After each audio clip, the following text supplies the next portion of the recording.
கிறிஸ்துவுக்குள் பிரியமான தேவ பிள்ளைகளே, ஆண்டவர் இயேசுவின் அன்பின் நாமத்தில் உங்களை அன்போடு வாழ்த்துகிறேன். யோவான் 3ஆம் அதிகாரத்தில் 19ஆம் வசனம், ஒளியானது உலகத்தில் வந்திருந்தும் மனுஷருடைய கிரியைகள் பொல்லாதவைகளாய் இருக்கிறபடியினால் அவர்கள் ஒளியை பார்க்கிலும் இருளை விரும்புகிறதே அந்த ஆக்கினை தீர்ப்புக்கு காரணமாய் இருக்கிறது. பொல்லாங்கு செய்கிற எவனும் ஒளியை பகைக்கிறான், தன் கிரியைகள் கண்டிக்கப்படாதபடிக்கு ஒளியின் இடத்தில் வராதிருக்கிறான். பிரியமானவர்களை, எவ்வளோ தெளிவாக ஆண்டவர் இயேசு சொல்கிறார் பாருங்க. ஒளியாக இயேசு இந்த பூமிக்கு வந்திருக்கிறார். ஆனால் மனுஷனோட கிரியைகளில் எதெல்லாம் கெட்டது எதெல்லாம் மோசம்னு அந்த ஆண்டவர் சொல்கிறதுனால மனிதர்கள் அந்த ஒளியை விரும்பலை, இருளை தான் விரும்புகிறாங்க. அதனால் அவங்களுக்கு தண்டனை தீர்ப்பு தான், அவங்க தப்பிக்க முடியாதுங்கிறத இயேசு ரொம்ப கிளியராக சொல்லிட்டார். அன்பானவர்களே, பாவம் இருளை குறிக்கிறது, ஆனால் பரிசுத்த வாழ்வு, நீதியின் வாழ்வு ஒளியை குறிக்கிறது.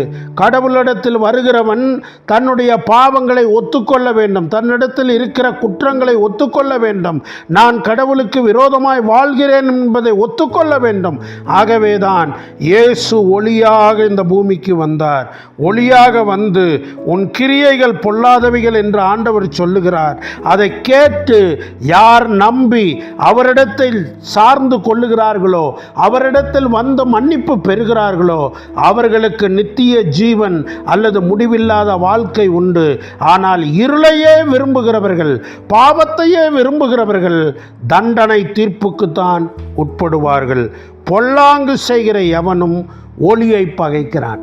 திருட்டு, கொள்ளை, பாவம், விபச்சாரம், வேசித்தனம், இந்த மாதிரி மோசமான பாவங்கள் மட்டும் இல்லை, பேராசை, பொறாமை, வைத்தறிச்சல், இந்த மாதிரி பாவங்களும் கூட வச்சிருக்கிறவன் ஒளியாகி இயேசுகிட்ட வரமாட்டான்.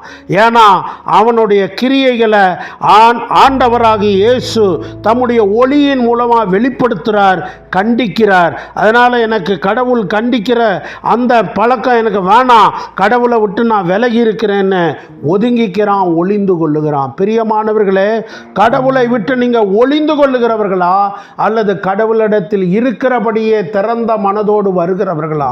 இருக்கிறபடியே நீங்கள் வந்தால் உங்கள் பாவங்களை உங்களை விட்டு அகற்றி, உங்களுடைய கடந்த கால பாவங்களை எல்லாம் மன்னித்து உங்களை சுத்திகரிக்கிறதற்கு அவர் அன்புள்ள, நீதியுள்ள, இரக்கமுள்ள தேவனாய் இருக்கிறார். ஆகவே இயேசு அண்டையிலே வாருங்கள், உங்களுடைய கிரியைகளை உள்ளபடி ஆண்டவரிடத்தில் ஒத்துக்கொள்ளுங்கள்.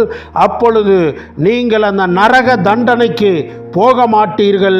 ஒளியினிடத்தில் நீங்கள் வரும்போது உங்கள் வாழ்க்கை ஆசீர்வாதமாக, சமாதானமாக, நிம்மதியானதாக மாறும் என்பதில் எந்த சந்தேகமும் இல்லை. ஆகவே ஒளியாகிய இயேசுவை பற்றி கொள்ளுங்கள், பாவங்களை விட்டு விலக ஒப்புக்கொடுங்கள்.